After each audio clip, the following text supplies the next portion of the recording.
Los rieles del tren se extienden por Chía y la sabana de Bogotá como un sistema nervioso oxidado que conecta estaciones, memorias, almas y paisajes. Aunque los días de gloria del tren no han regresado, en las vías aún resuena el eco de las voces que forjaron el territorio, de los oficios que se entrelazan con nuestra historia y de un patrimonio donde el pasado y el presente se encuentran, llevándonos por los caminos que nos hicieron ser quienes somos. Bienvenidos a Historias sobre Rieles.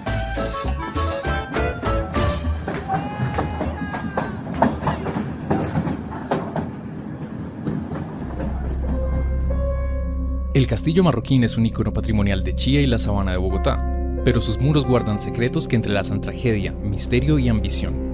Acompáñanos a explorar sus historias, donde la realidad y el mito se confunden de forma inquietante.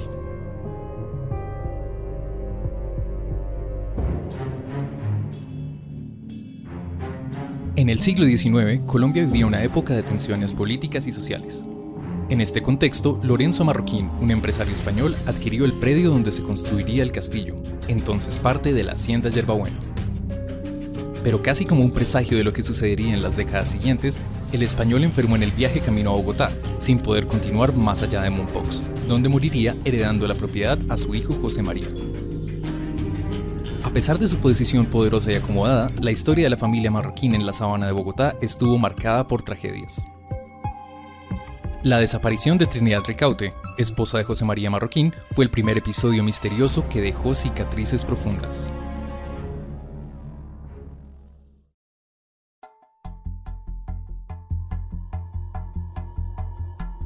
Trinidad Ricaute era conocida en su época como una mujer inteligente y astuta, familiar de los próceres de la independencia Antonio Nariño y Antonio Ricaute. Sin embargo, hasta hoy es más recordada por el enigma que rodea el final de sus días. Todo empezó en la noche del 6 de enero de 1828. Lo último que se sabe con certeza es que Trinidad asistió a rezar el rosario en la capilla de Yerbabuena, pero luego desapareció sin dejar rastro. Esa noche, decenas de campesinos recorrieron meticulosamente todos los alrededores de la hacienda, buscaron entre los potreros, atravesaron lodazales y exploraron cada rincón del predio, pero no lograron encontrar ninguna señal de ella. Pronto empezaron a surgir historias para explicar lo inexplicable. Algunos decían que Trinidad había huido con un caballero francés, otros que había ingresado en secreto a un monasterio. Pero los rumores más oscuros sugerían que había sido víctima de fuerzas sobrenaturales, quizás hasta raptada por demonios. Este misterio y el gran número de especulaciones en torno a su desaparición dieron origen a un dicho popular entre los bogotanos y habitantes de la sabana, que en esa época, ante situaciones desconocidas, decían: "Eso y lo de Trinidad se sabrá en la eternidad". Más adelante, sus descendientes intentaron aplacar los rumores y arrojar luz sobre el caso, publicando un acta de defunción. Este documento, fechado el 7 de enero de 1828 en la parroquia de Santa Lucía de Chía, pero dado a conocer décadas después, afirmaba que el cuerpo de Trinidad habría sido encontrado en una laguna en medio de los potreros de Yerbabuena, cerca de la ubicación donde más adelante se construiría el Castillo Marroquín. Según el registro, la difunta presentaba heridas en la frente y el rostro, además de un hombro dislocado. Pero lejos de cerrar el capítulo, este informe solo generó más dudas. Algunos comenzaron a especular que Trinidad podría haberse suicidado, una teoría reforzada por las últimas líneas del acta, donde el médico, de apellido Manrique, que la examinó, escribió: "Falleció tras una caída violenta, parecía algo perturbada". Aún hoy, la desaparición y muerte de Trinidad sigue siendo un misterio perdido entre rumores, supersticiones e incertidumbre.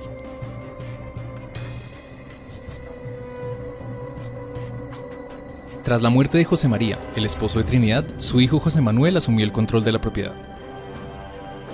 Aunque José Manuel Marroquín luego llegaría a ser presidente tras dar un golpe de estado y sería conocido como el Señor de Yerbabuena, el poder político no logró evitar que la familia Marroquín siguiera enfrentando constantes desafíos y tragedias.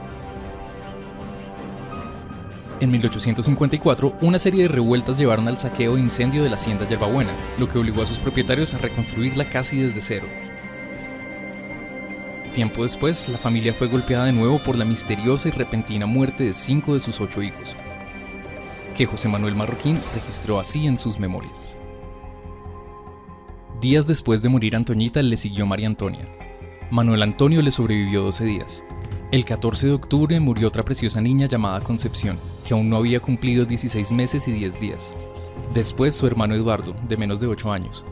En esos mismos terribles días, otros de mis hijos padecieron enfermedades que pusieron en peligro sus vidas.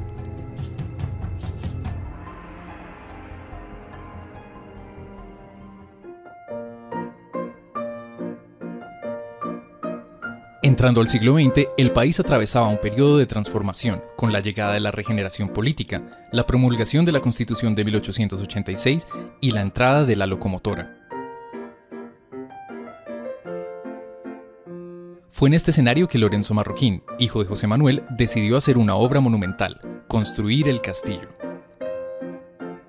Aunque muchos piensan que es una construcción medieval, el castillo se construyó entre 1899 y 1902 y fue diseñado por el arquitecto francés Gaston Lecomte, quien también diseñó el Capitolio Nacional y el Palacio del Líbano.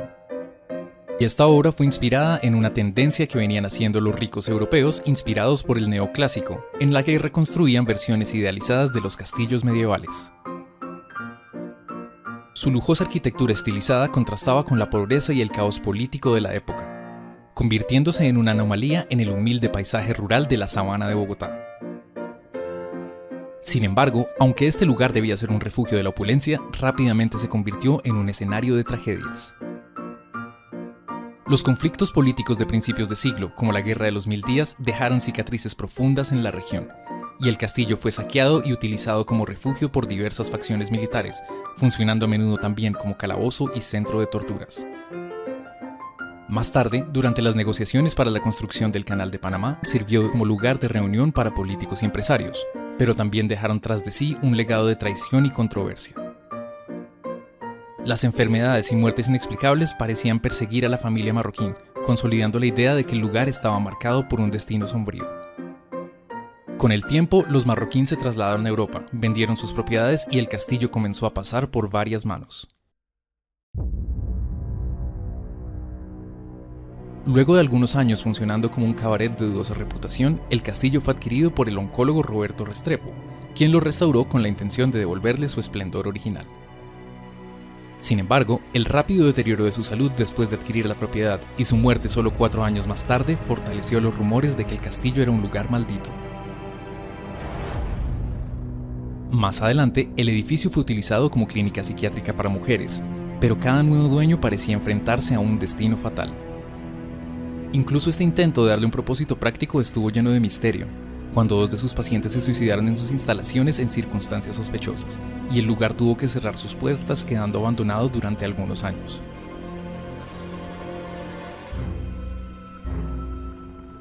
En la década de 1970, el castillo Marroquín pasó a manos de un excéntrico empresario venezolano llamado Guillermo Villasmil. Con su fortuna proveniente del petróleo, Villasmil tenía planes ambiciosos para transformar la propiedad en un símbolo de lujo y extravagancia. No escatimó en gastos. Construyó un pequeño lago artificial en los jardines del castillo y lo llenó de flamencos rosados. También adquirió más de 280 caballos de paso y decoró los interiores con armaduras medievales compradas en anticuarios de Europa y América. Sus intenciones eran claras: convertir el castillo en una fantasía de historia y opulencia. Villasmil nunca logró disfrutar de su creación. Antes de habitar el castillo, murió trágicamente en un accidente aéreo. Su fallecimiento, una vez más, alimentó la leyenda de que el castillo Marroquín cargaba con una maldición, una sombra que alcanzaba a todo aquel que intentara reclamarlo como propio. Hoy, los restos de su extravagancia son solo ecos de un sueño que nunca llegó a realizarse, y los flamencos, las armaduras y los caballos se desvanecieron gradualmente con el tiempo.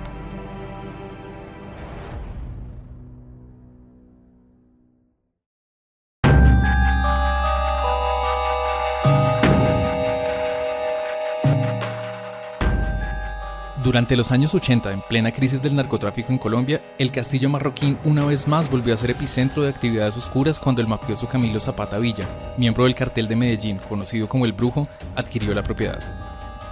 Y su apodo no era accidental. Zapata estaba obsesionado con la brujería y organizaba rituales santeros, videntes y sesiones de espiritismo en los salones del castillo. Sus rivales, como Leónidas Vargas, lo acusaban de usar la magia negra para protegerse y dominar a sus enemigos. Algunos de los relatos más inquietantes describen sacrificios de animales en los jardines, misteriosas congregaciones nocturnas con antorchas en los bosques que rodeaban el castillo y la liberación de un gran número de gatos negros en terreno como parte de sus ceremonias. Incluso hay registros de 2 caballos percherones blancos, considerados símbolos de poder en el esoterismo, que murieron de manera inexplicable poco después de ser llevados a las pesebreras del castillo. Y hasta hoy, en una de sus torres habita una colonia de búhos que se cree son descendientes de los que fueron llevados allí por Zapata como parte de una ofrenda. Sin embargo, el destino alcanzó el brujo en 1993, cuando fue dado de baja por el bloque de búsqueda de la policía en el municipio de Copacabana, Antioquia. La muerte del brujo selló el final de una era de horror en el castillo, pero no disipó los rumores de una maldición que aún persiste.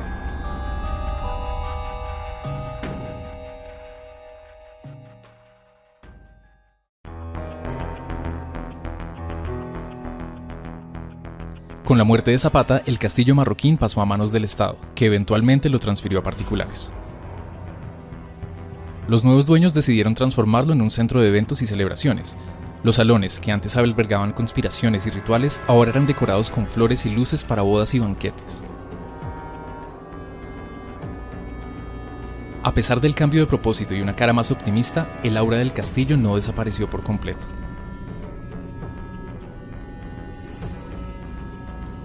Algunos visitantes aseguran haber sentido una energía pesada mientras caminaban por los pasillos, incluso durante las celebraciones más alegres.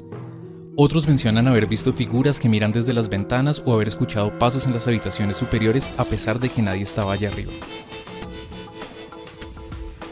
Hubo un incidente con una boda celebrada en 2010 que fue interrumpida por un apagón inexplicable.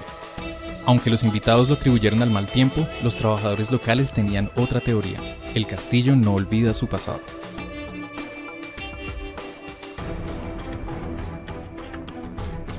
Algunos vigilantes relatan haber visto esferas luminosas flotando sobre los jardines en las primeras horas de la madrugada.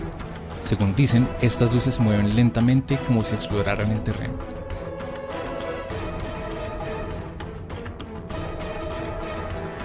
Otro relato de un vigilante nocturno afirma haber visto una de las apariciones más famosas, la Zancona, una mujer alta y oscura de cabello largo que camina por los pisos y paredes de una de las torres del castillo llevando algo entre sus brazos. Según el vigilante, cuando intentó acercarse, la figura desapareció sin dejar rastro.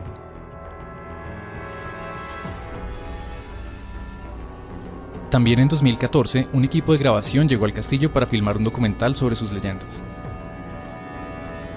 Durante la filmación, los equipos técnicos dejaron de funcionar sin explicación y los camarógrafos escucharon susurros y golpes provenientes de habitaciones vacías.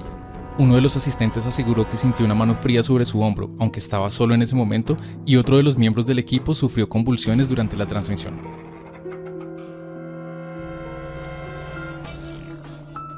Sin embargo, el castillo marroquín no es el único lugar que alberga historias de este tipo. En Cartagena de Indias, la Casa de la Inquisición guarda recuerdos de torturas y ejecuciones, y su historia ha inspirado en numerosos relatos de fantasmas. Lo que conecta estas dos construcciones es su capacidad para encarnar las tragedias humanas que ocurrieron en sus muros. Los rumores de espíritus y maldiciones no solo responden a fenómenos inexplicables, sino también a nuestra fascinación con el pasado y el misterio. El castillo marroquín, con su mezcla de opulencia y oscuridad, se suma a esta lista de lugares emblemáticos. Pero, ¿qué es lo que realmente atrae a las personas a estos sitios? ¿Es simple curiosidad o un intento de conectarnos con algo más grande que nosotros mismos para intentar comprender un pasado trágico? Más allá de las historias sobrenaturales, el castillo marroquín es un símbolo de las contradicciones de Colombia. Fue construido como un refugio de lujo durante una de las épocas más turbulentas del país. En sus muros se sellaron pactos políticos que moldearon el destino de la nación, pero también se vivieron tragedias personales que reflejan las luchas de una sociedad dividida. Hoy, el castillo marroquín se encuentra en un punto intermedio entre su pasado y su presente. En noviembre de 2024, el presidente Gustavo Petro anunció que cambiará una vez más de manos y empezará a ser administrado por la Universidad Pedagógica. Pero las sombras de la historia siguen presentes en sus pasillos, recordándonos que el peso del pasado nunca desaparece del todo. El castillo marroquín sigue siendo un espacio vivo, parte de la historia e identidad de Chía. ¿Es un lugar maldito o simplemente un testimonio de los tiempos oscuros que ha vivido Colombia? Tal vez nunca lo sabremos con certeza. Pero una cosa es segura: sus muros seguirán guardando historias para quienes se atrevan a escucharlas.